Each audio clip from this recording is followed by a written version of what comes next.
Hi，我係維維，今日係第 N 個角落生物嘅作品。教學方面可以睇返我之前嘅片啦，因為完全係一模一樣㗎。咁點解又要重做呢？可能係我嘅心魔。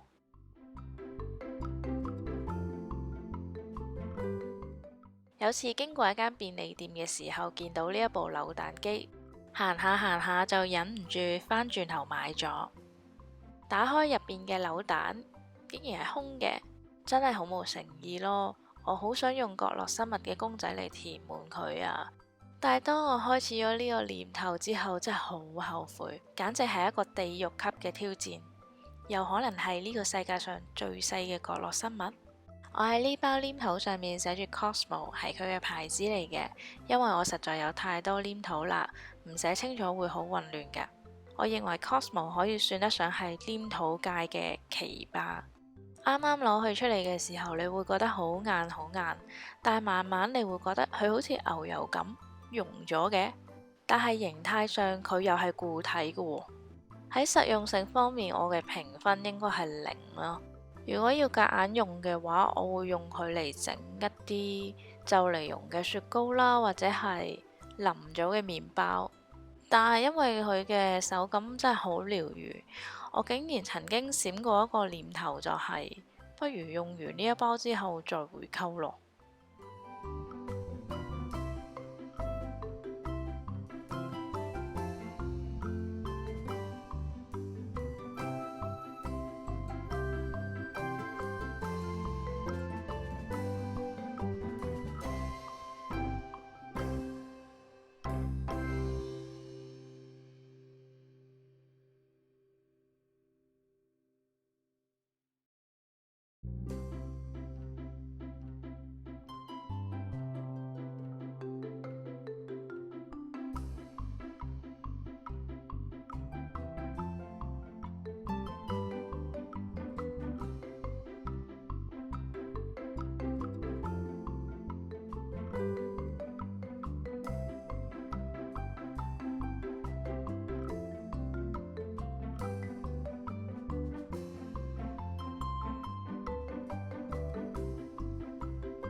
最後將佢哋一個個咁伏屍喺海面上面，游返一層光油，好好咁保護佢哋，驚佢哋喺扭蛋機入邊互相碰撞會受傷啊！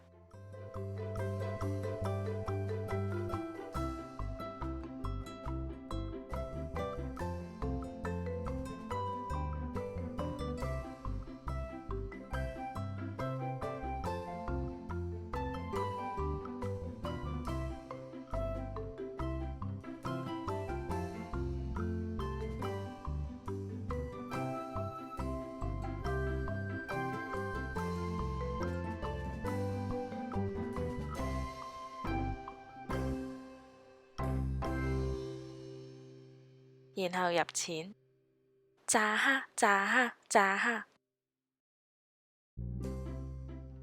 呢個就係我之前扭嘅扭蛋啦。